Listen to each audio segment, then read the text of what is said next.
Hello and welcome back to my kitchen. But today I'm not cooking up anything. I want to talk about something that there's a lot of talk about on YouTube at the moment, and it seems that every second video is reinvent yourself by doing Y or do X and you won't recognize yourself in 6 months. And I confess, I've talked around this a lot. I've never actually done the whole reinvent yourself thing. And I've always been a bit skeptical of it because there's a part of me that thinks, well, hang on a minute, what if you're actually quite like yourself? You are a decent person, you work hard, you're kind, you get on with the day, you work, you have good hobbies, you have nice relationships, and you have family and friends and all of the things that go together to make up a good life. But I'm changing. And today I'm going to talk about the fact that it's not too late to have dreams and passions and purpose and even ambitions. So why have I changed my mind? I've changed my mind because I saw a statistic the other day that in an international survey of over 5,000 women, now that's a huge number, around the world, that 50% of them had totally given up on their dreams and passions and were deeply regretful of the fact that they had done that they were dissatisfied with their lives. And I thought, this is shattering. And then added to it was another comment that in the United States, because that's where the survey was done, that something like 75% of people were unhappy with the choices that they had made at some point in their lives and had given up on dreams and wished they had not. Now, okay, what is it? Lies, damn lives and statistics. I can't even remember that, but you know what I mean. We don't have to take this as gospel. We don't have to say this is carved in stone, but it is indicative that there is a general feeling that people, when they get to, older, they think, oh, hang on a minute, maybe there was something I left out. Maybe there was something I could have done. Now, I'm not saying you haven't had fabulous lives. You may well be living a really wonderful life, and that is fantastic, but maybe there's still something in there that you wish you'd done. Or maybe you've just been really busy and you're still really busy, but there's that little feeling that, is this all there is? And I'm here to say, don't let it be. This is the time to start. There's no better time than now, and let's get on with it. So, number one, as always, get your why. What's your clarity on this? What is it that you would really, really love to be doing right now? Now, let's be realistic. I'm a pragmatist, you know that. So I'm a great believer that if your dream was to dance with a national ballet company, then, and you're 55, or older, or even a bit younger, there's probably a good chance that that's not going to happen, no matter how many lovely ballet classes you go and join right now.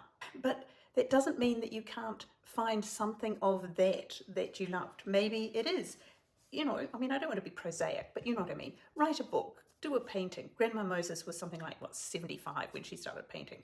There were all sorts of wonderful examples, and you just have to Google them. Women over 50 who started great businesses, who, found their passion, who discovered great talent. And you don't have to discover great talent, start a business, grow a fabulous garden that will have people coming and taking photos all year round.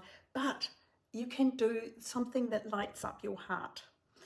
And that is just as important, I think, as dancing with the National Ballet or having that fabulous garden being photographed by all comers or writing a fabulous novel. Though please don't let me stop you. Good novels never go astray. But first you have to find deep down, dig down into your, what do you feel you have left undone? And so as I get ready for spring here in Australia, in Melbourne, and many of you get ready for fall, so it's the change of seasons, fall, autumn, wherever you are, it's the time to start.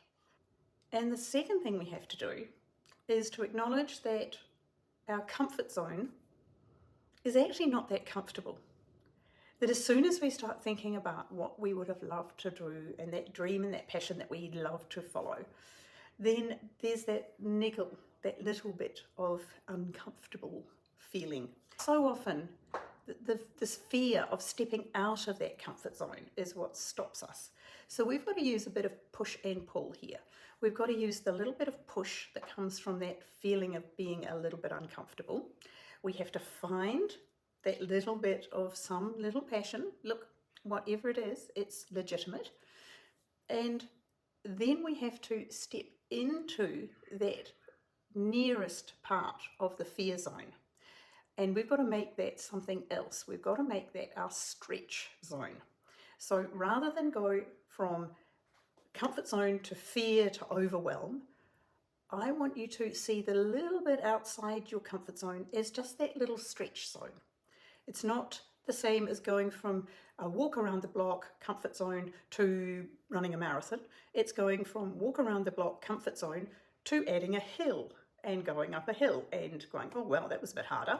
Okay, stretch a little. Just take it slightly outside of your comfort zone and settle into that. And then you'll be able to move it out in little blocks. So comfort zone to stretch zone, but not into overwhelm, not into fear, just into, I'll just be kind and I'll do the next little bit. Now, number 3 thing that I want you to do is to record this. No, not like this, but just get a blank book. It can be just a kid's school book, exercise book, or it could be a beautiful journal that you have that's sitting around that's empty. But what I do want you to do is to journal this process.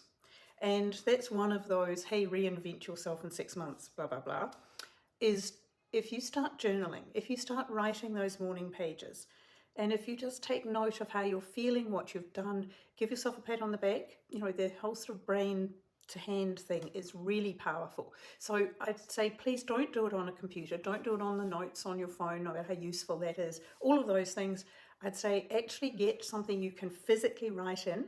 Doesn't have to be expensive. And just start. And remember the prompts that I've talked about before. The what would I do if I knew I couldn't fail? And the other one that's almost more powerful was the what would I do even if I knew I would fail? That one is the one that teaches us that something is more important for us than absolute success, that a contribution might be a contribution of some kind, or it might be the learning journey that you're going to go on in order to get underway with that thing that will fail in the end, but you're going to learn so much while you do it. And the 4th thing I want you to do is to get control over those negative thoughts that crowd in when you're feeling a bit unsure of yourself, or is this silly, or am I too old, or is it too late, or all of those things. As you stretch, you'll get them. They'll come in, but they're not total throat-clutching fear things. These are just nasty little niggly thoughts.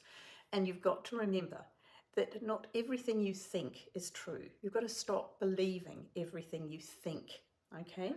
You're going to try to just put it aside, acknowledge it's there, and say, hello, now off you go. Just toss it out of the window.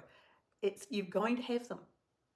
But you've got to remember that you're in your prime now. Whatever your age, whatever your stage, you are the accumulation of a life. And that is this amazing collection of wisdom and knowledge and experience. And that's what makes up a prime life. And own that prime. Say, hey, I am in my prime. I am not going to feel that it's too late. I am not going to allow myself to go down that rabbit hole of discontent and feeling as though I have regrets about my life and not pursuing things that were important to me. It doesn't mean that you dismiss the very important things that you've done. What you've done with your life may well have included so many very, very important things. But there were things that you left behind, parts of you that you didn't fulfill. And now, just now, one at a time, little baby steps into the stretch zone. This is the time that we're going to do it. And let's just make this seasonal change into something that really does change not the massive content of our lives, but how we feel about our lives.